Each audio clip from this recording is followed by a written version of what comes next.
यदि स्कंद पुराण को आप पढ़ते हैं गीता प्रेस गोरखपुर की, तो उसमें गीता प्रेस गोरखपुर की स्कंद पुराण में वर्णन आता है भगवान शंकर के आवाज पड़ेगी।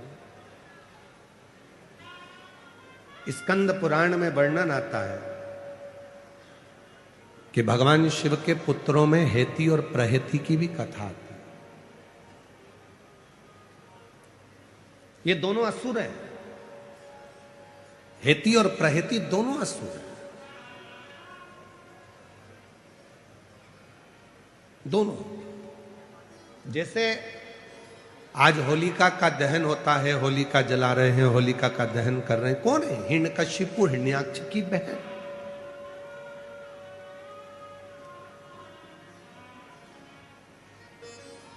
कभी आपने विचार करा कि जब ये राक्षस की बहन थी तो इसकी पूजन करने की जरूरत क्या थी?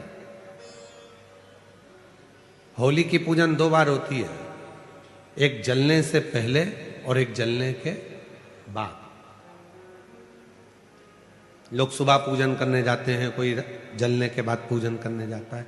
एक जलने के पहले होली की पूजन होती है और एक जलने के बाद होती है। कभी तुमने विचार किया कि होली की पूजन जलने के पहले किसकी होती है और जलने के बाद किसकी होती है? तो याद रखना, जलने के पहले जो होली की पूजन होती है वो हिरण्यकशिपु, हिरण्याक्ष की बहन होलिका की होती है, डुंडा की होती है। और जलने के बाद जो पूजन होती है वो भक्त प्रहलाद की होती है।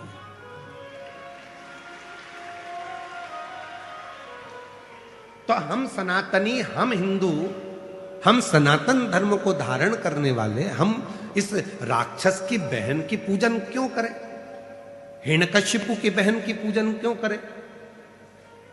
तो शिव महापुराण में चरित्र आता है हिरण्यकशिपु की बहन का। श्रीमद् भागवत में भी चरित्र है, विष्णु पुराण में भी चरित्र है, नरसिंह पुराण में चरित्र है, स्कंद पुराण में चरित्र है। हिरण्यकशिपु की बहन का नाम था डूंडा। क्या नाम था? जम के बोलो, डूंडा। इसलिए होली में लकड़ी नहीं जलाते, मोटे मोटे डूंड जलाते। मोटे मोटे जो लक्कड़ होते हैं उसको डूंड कहा जाता, तो वो जलाते होली में। लकड़ी नहीं, डूंड, मोटे मोटे लक्कड़।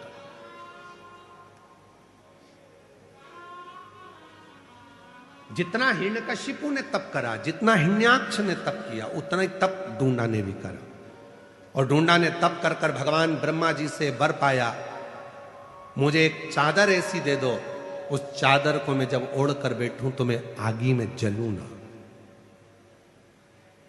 ब्रह्मा जी ने तथास्तु कर कर एक चादर डूंडा को दे दी, होलिका को दे दी। जब समय आया, प्रहलाद को ले जाकर पानी में डाला, सब में डाला, पर वो मरा नहीं। तब अपनी बहन से हिरण्यकशिपु ने कहा कि तू अपने भतीजे को लेकर, तू बुआ है, वो भतीजा है, अपने भतीजे को लेकर गोदी में बैठ जा, आगी में चादर ओढ़ लेना, तू बच जाएगी, भतीजा चल जाए।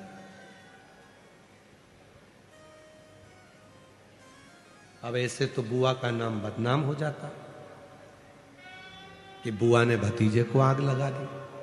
पर कथा देखिए, दुनिया के लोग इस कथा को बहुत कुछ पलट देते हैं, पर शिव महापुराण कभी नहीं पलटी। शिव पुराण अपना पूरा उद्देश्य बताती है। चारों तरफ से अग्नि लगी, बुआ बैठ गई चादर ओढ़कर, डूंडा अपने तन को ढककर, गोदी में प्रहलाद बैठ गया। बुआ को लगा मेरा भतीजा जल जाएगा। जब चारों तरफ से आग तेज होने लगी, भतीजा बुआ के गले लगा, तो बुआ ने अपनी चादर उतार कर अपने भतीजे पे डाल दी, खुद जल गई, अपने भतीजे को बचा।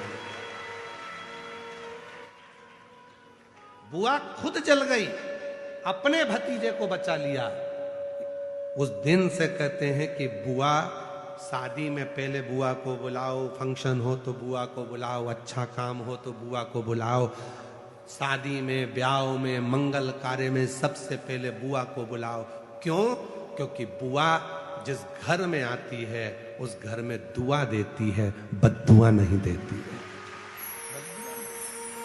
बुआ जब मंगल कार्य में, शादी में, विवाह में, फंक्शन में आती है तो उस घर के सारी बुराइयों को बुआ अपनी झोली में भरकर बाहर फेंक देती है और अपने भाई के घर में, अपने मायके में दुआ देती है, सब फलो फूलो उन्नति करो। वो बुआ। अब बताओ, ऐसी बुआ की पूजन करोगे कि नहीं करोगे? जम के तो बोलो। इसीलिए हमारे यहाँ होली जलने से पहले, इसीलिए उसका नाम था डूंडा। मरने से पहले उसने अच्छा काम कर कर भगवान की होली, इसलिए उसका नाम हो गया होली। अच्छा काम कर कर भगवान की होली, तो फिर उसका नाम होली हो गया।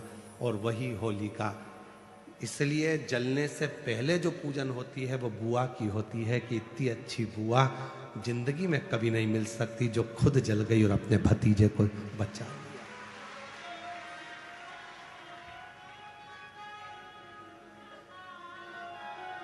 और होली जलने के बाद जो पूजन होती है वो प्रहलाद की होती है कि ये बच गया उसकी कृपा से।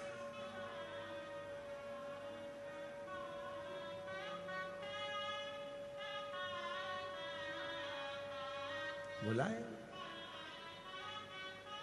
होली का जो कहे ये असुर है। जरूरी नहीं कि असुर का दिल नहीं होता। हो सकता है कोई व्यक्ति बहुत गुस्सा करता है, क्रोध करता है, अपशब्द बोलता है, बहुत ज्यादा आड़ा टेढ़ा बोलता है। हो सकता है वो भी बहुत प्रेम करता हो, बहुत प्यार करता।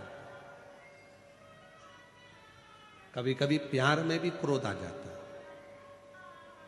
जिसको बहुत चाहो और वो सुनता नहीं ना, तो फिर गुस्सा आ जाता है। कभी कभी झगड़ा भी होता है, ऐसा नहीं है कि झगड़ा नहीं होता।